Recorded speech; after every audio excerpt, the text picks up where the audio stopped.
What's up, guys? It's Kaiban the Renegade. I'm back here with a new show type thing. Sorry the episode was very late today. I know that it's coming out way late in the afternoon as opposed to, 6 a.m. like I've been doing for a little while. But the reason it's late is because Goku's character development is going to take me a lot longer than I actually thought it was going to. And on top of that, I've been binging Dragon Ball for a little more than a week now, and fucking little less than 2 seasons through, so, yeah, we're not quite there. But anyway, the reason we're here is for some Dragon SpitBallin, where we're just gonna talk about more or less... Fucking... Shut up. Well, we're just gonna talk about more or less some shit that crosses our mind about the Dragon Ball series, whatever catches our fancy. To give an idea, I came up with this interesting thought of something Super could do, where we'd have a new race of aliens invade the Earth that look just like humans and have some weird quirk about them, like, say, in the darkness, they grow to be big tentacle monsters or something crazy. I don't know. I can't come up with anything good. Something that would let them hide in plain sight but still cause mass chaos. So that our heroes have to try and figure out which is which.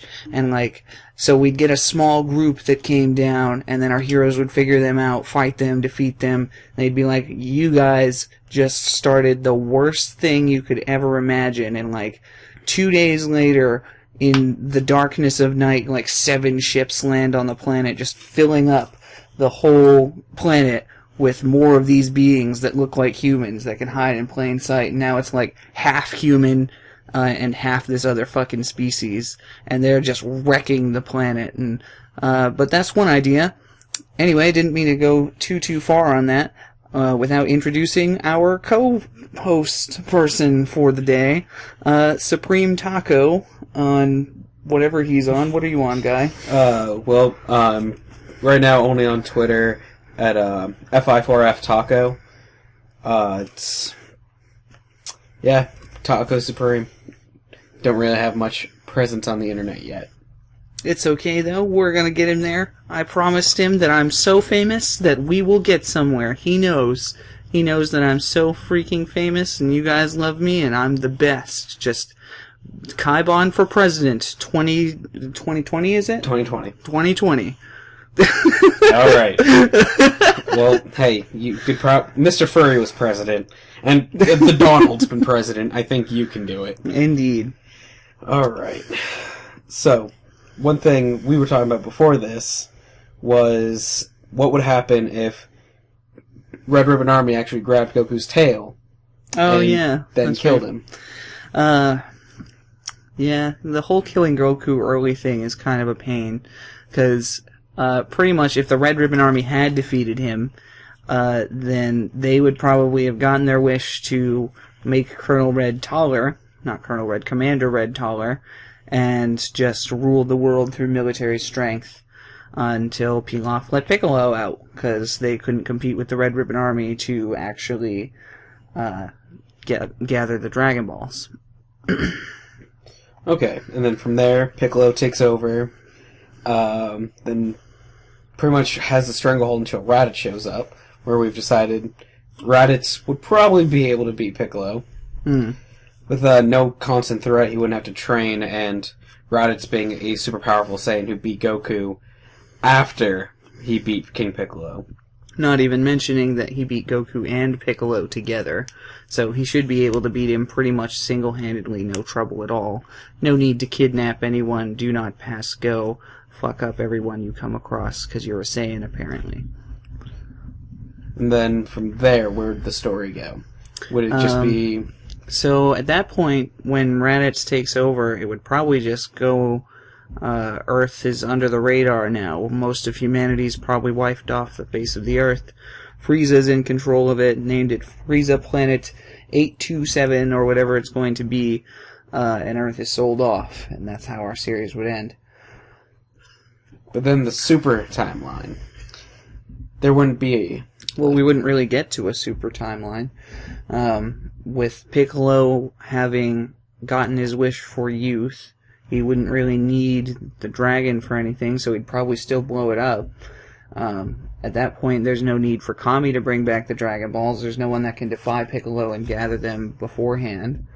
And then in Raditz's case, he's just wiping off humanity. So that means Bulma and everyone are probably going to die, and if they don't, they're just, forming a resistance on a dead planet. Okay. I mean, if Perfect Cell were to become a thing and the androids were to be let out, there really wouldn't be anybody to fight them, Like Piccolo, he's already evil. Vegeta, Piccolo's probably dead, actually, considering the Raditz thing. Mm-hmm. If Vegeta Vegeta can't actually even be a part of the group, because, the Saiyan aspect. So he and Raditz and Nappa are all alive, and they wouldn't even, really have any need to rule over Earth. It's just another planet in Frieza's thing. Because he's planet sharking. He's wiping out the planets and selling them to whoever wants to buy. Yeah. Well, 'cause in this non-canon universe, I'm going to include a non-canon character in Broly. Okay. Now, Broly's still pissed at Kakarot. Well, yeah, but didn't we kill him, super early? So what's going to happen there? Where do you Does want to do with Broly him? just come through and wipe out that galaxy? Well, he'd probably still kill South Galaxy pretty easy. But I'd imagine at best Broly would probably end up going after Vegeta, which, frankly, Vegeta would be the better target for him to actually be interested in due to his character. And then after going after Vegeta, he'd probably go after Frieza himself. And being the legendary Super Saiyan, of course, Frieza wouldn't really stand any chance. Goku as a Super Saiyan beat Frieza, but couldn't stand up to Broly, so we've got a pretty easy measuring stick there. So I really doubt Broly would actually, want to be Emperor of the Universe. I'm pretty sure he's just in it for revenge, I guess. I don't know, his character is kind of shallow, so... Okay, so he wipes out half the universe. Mm-hmm. Does that trigger Beerus waking up? Maybe? Does Whis knock on the bedroom door and say, "Hey, Beerus, we got everything's gone"? Well, the problem with it is that even if Beerus does get up for it, and, let's say Broly is somewhere habitable, he's alive, then Beerus is just going to show up and destroy him. Even as the legendary Super Saiyan, I don't think there's anything Broly could really do. Yeah. I mean, sure, we're having legendary Super Saiyan-esque Kale fighting Super Saiyan Blue Goku, but Super Saiyan Blue Goku can't actually stand up to Beerus, so far as we know. He might be able to. Beerus looked pretty nervous when Goku was showing off Kaioken Blue, but we still don't really know either way. Okay. And then... that's the end of all our characters we know. What else? There's one more thing we're talking about. I was looking for footage of the giant Nimbus cloud, and I couldn't find it. I was really disappointed. I know I've got it kicking around in Dragon Ball somewhere, I just can't remember it. Hang on, I'm going to Google that, actually. Where you're Googling that, there's also a black Nimbus. I didn't remember seeing that. And that was neat to see. So is there just one black Nimbus? Couldn't tell you. I would imagine it's controlled straight up by Korin just because of the way he dropped Mercenary Tau through it. I mean, it has to definitely be controllable. So is it just a reskinned Nimbus that, has the ability to carry anybody? Probably. I just like to... yeah, see, there's a picture. Enormous Nimbus. The Enormous Nimbus. What episode is that in? The Ultimate Sacrifice. It seems to be the episode. The Ultimate Sacrifice. Okay, speaking of episode names, Yamcha's Big Break. Yeah, come on, guys. Yeah, I pointed that out to you earlier. That was funny, though. Yeah, that was crazy. And the absurd amount of people that should be dead in Dragon Ball. Mm-hmm. Those spear traps, just people dead. Straight out dead. Yeah. There would definitely be a whole lot of dead people if Dragon Ball had real-world physics. Very lucky it doesn't. That is true. Like Mercenary Tao's Sky dropped suplex knee. Can you just imagine, like, at the very end of Dragon Ball Super, like, Goku really does lose his way, and instead of Vegeta coming to bring him back to the path of good, fucking the Pilaf gang does it, and, like, the Pilaf gang ends up being the only ones left, and they wish everyone back, doing the ultimate final good deed and stuff, and just the perfect way to end the series. That would be neat. But that's a super good wish. And that would trigger GT, I guess. I guess, yeah. Also, on the topic of GT, holy crap, I have a lot to say about that, but the Black Star Dragon Balls, guys, the fuck is up with those things?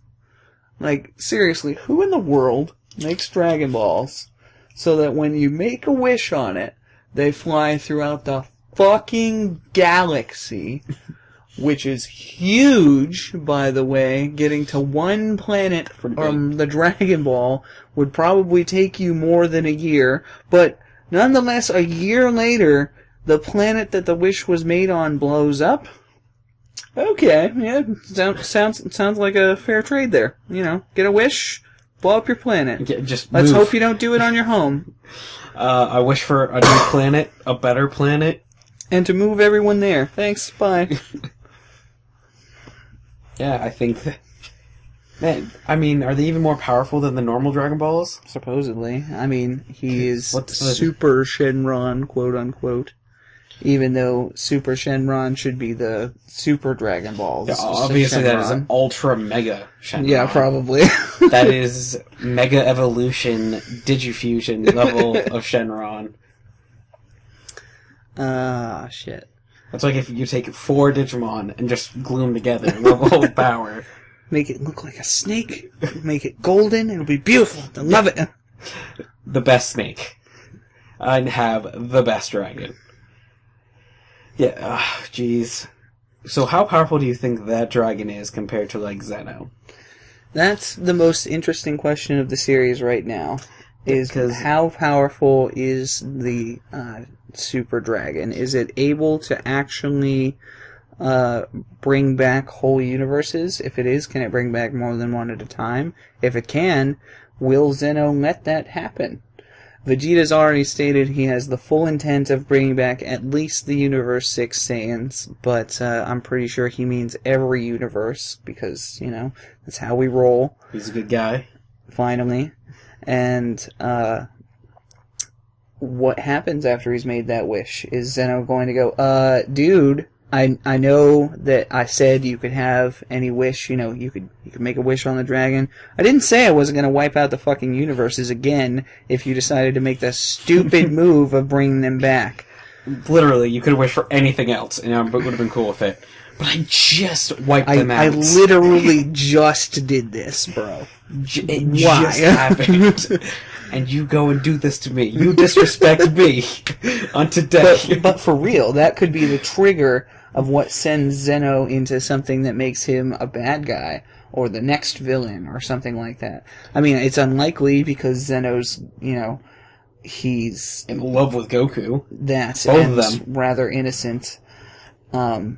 However, what was I going to say? There's the other thought that somebody else had, I think it was Masako X, that if you bring back the universes, what if your wish is worded poorly, and you wish to bring back all the universes that were destroyed?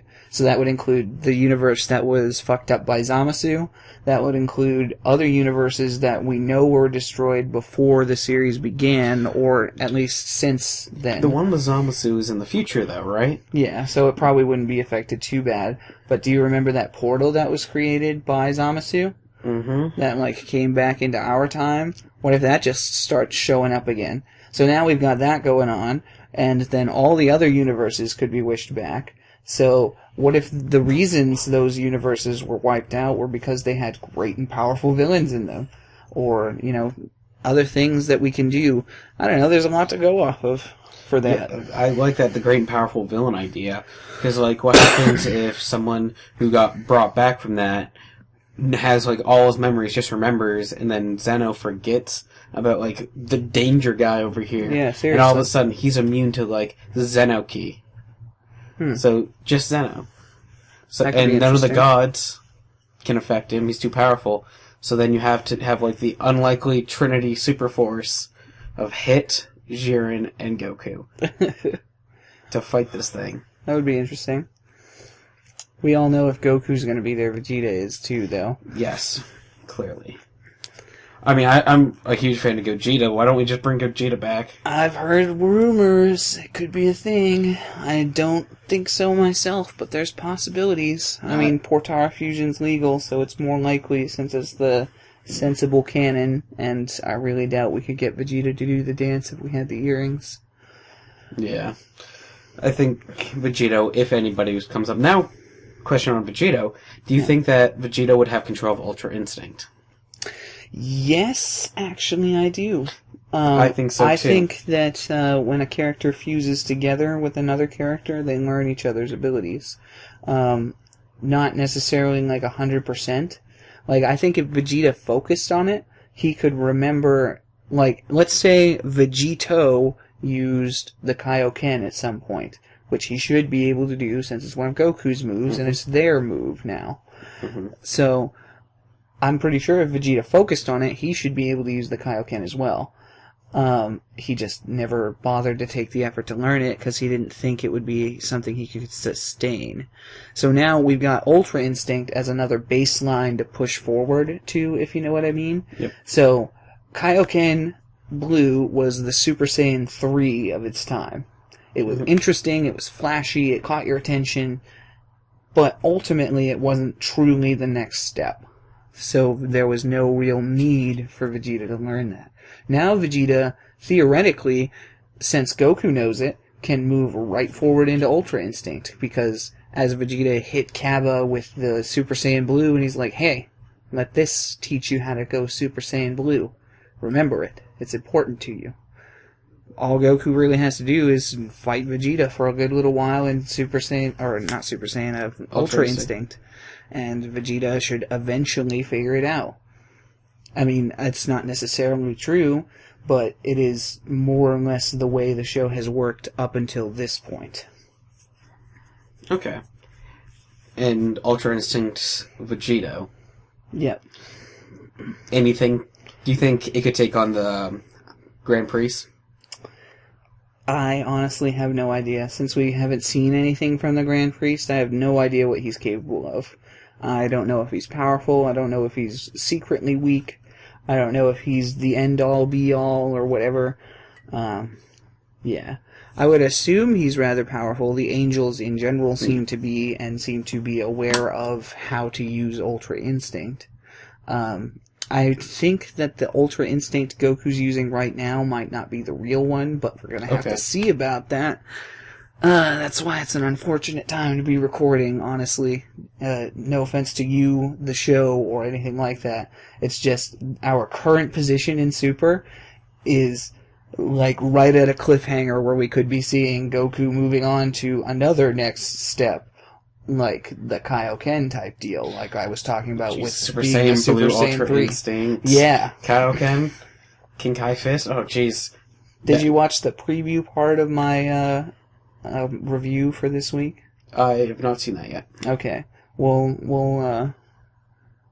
watch that in a second. Actually, let's just do that right now, because you don't watch the previews, right? Yeah. All right. Anyway, let's move on to the preview, because that's pretty much the end of the episode there. So next week, Kefla's going to go head-to-head against Ultra Instinct Goku, and it doesn't look like it's going to go too well for her. It looks like Jiren's finally going to stop meditating.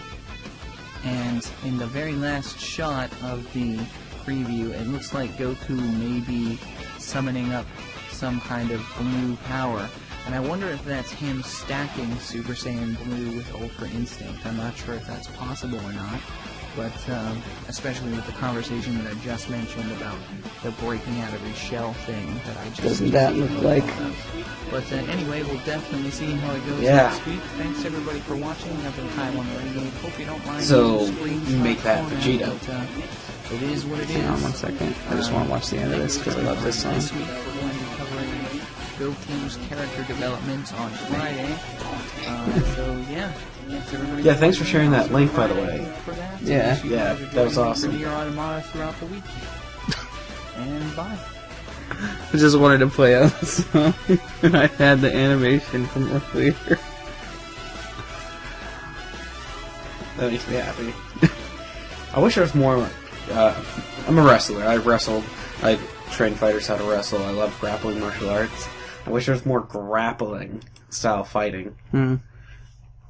Yeah, unfortunately, there isn't too much. No, I mean, there's no real fighter that would use it. Piccolo could, Yeah. but no. But yeah, I think there's a heavy possibility that Ultra Instinct can stack, making it essentially the new Kaioken. That hopefully any living being should be able to use. It just would take full enlightenment, probably. Yeah, I would think that Ultra Instinct would be possible from anything that has a survival instinct. Right. So reptilian, mammal, fucking birds. Yep. Anything that has a survival instinct. I think anything alive even should have Ultra Instinct. As Maybe not an trees. ability. Nah, dude. No. Trees have instincts. Their instincts are to grow and to absorb nutrients and to but they rest don't in the have winter. The survival instinct is a pre-programmed set of instructions. Yes, But- it's alive. Yes, it feels pain. But it that's has the what they sensor, are but- doing. They, when trees die in the winter, they naturally store up extra stuff just before it gets cold, and Yeah, it keeps itself alive. right. I understand that, but what happens if you take that tree and you put it, you deroot it and put it lying down in a field somewhere? Well, it's going to die. It's going to die. But if we're you take talking about, say, a living plant. I would, But if we take a person off land, throw him in the water, what's he going to do? He's going to swim. or drown. Or drown. But there's a chance he survives it. And that's why I think you have to be... I get what you're saying, but I'm talking about like a plant person. Oh, okay. Maybe, yes. A plant person, very possible. Like, Yeah, I any could kind see of it. plant that's able to fight should have instincts, if you Yes. know what I'm saying. I was talking about an oak tree. Okay, yeah, I could tell. But yes, a plant person, oh man, that'd be... Have we had a good plant-based villain? I mean, Cell, technically, but... he had cells of all sorts of living things. Hmm. He was, Did you notice just how close in his design he is, how much he shows off all the different races that he represents? Like, he's green, so he's got Namekian and Cyberman in him. He's got the purple spots representing Frieza, because he's really powerful. I assume, those two are very prominent because their races are strong. Mm-hmm. And then, the face is very Saiyan, and along with the eyes and his figure and stuff like that. Yeah.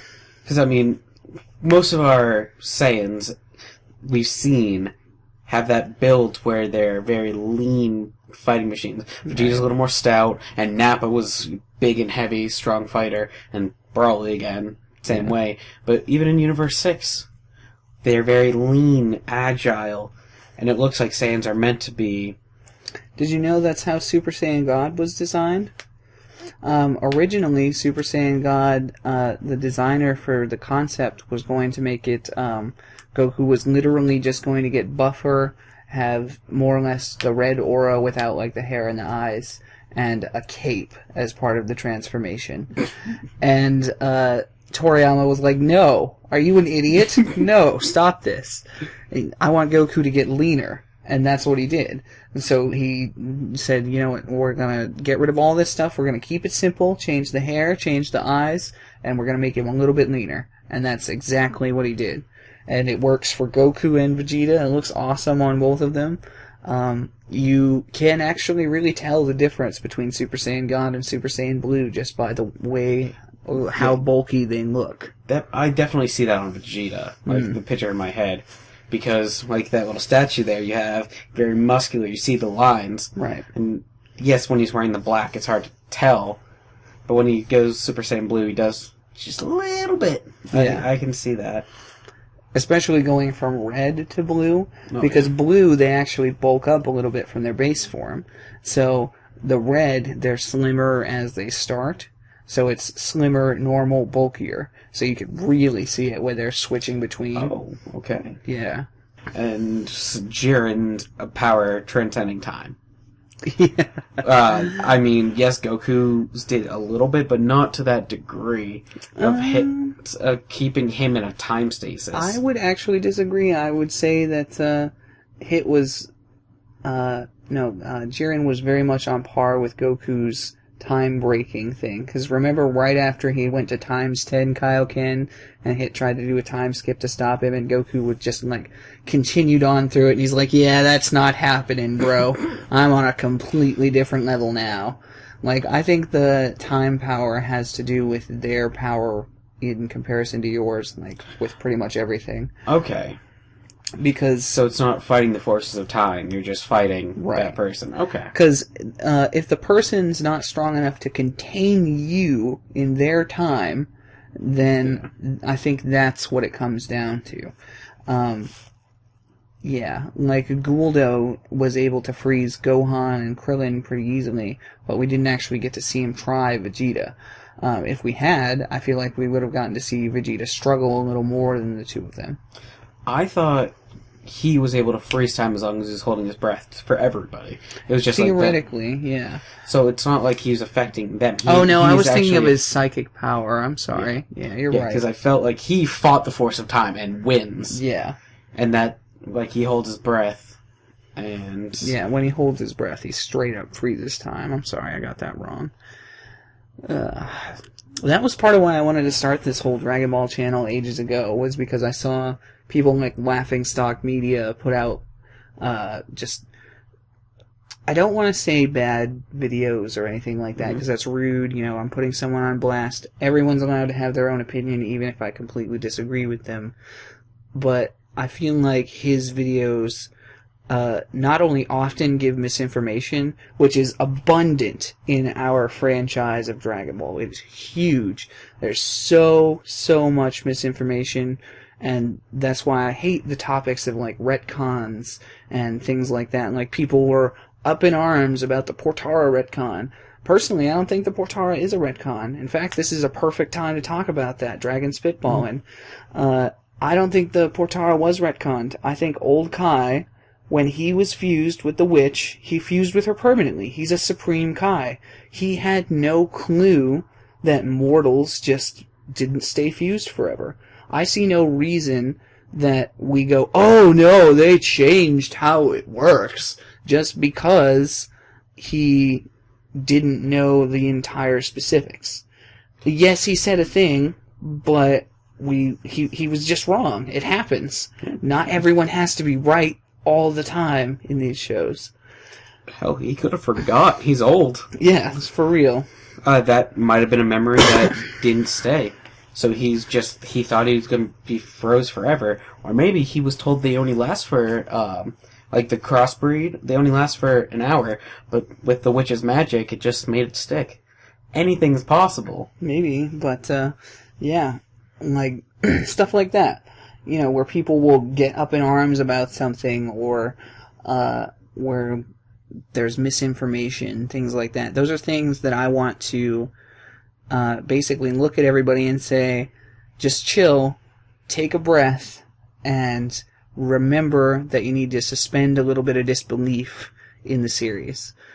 Because it's not always 100% accurate. I mean, like we were saying earlier, just look how many times Goku alone should have died in the series. He gets wrecked up and down the original Dragon Ball again and again.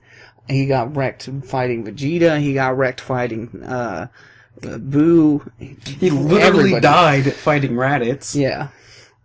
So you guys just have to chill a little bit. Smoke some dope, have a good time, drink some herbal tea, Pilates, whatever you fucking do to relax, damn it! I'm looking at you, Craig. You need to stop it. Oh, Oh, jeez, Craig. I'm gonna put Craig on blast. But I think that's all I've got for us. Do you have anything else? Any plugs you'd like to make? fi4f.com. fi4f.com. You heard it here first on Kaiba and the Renegades Dragon SpitBallin. But thanks everybody for watching. I've been Kaiba and the Renegade. This is TacoSupreme, is that right? Thanks everybody for watching. I'll see you guys next time. Bye. Oh wait, Goku's character development probably won't be next week. Sorry. Bye.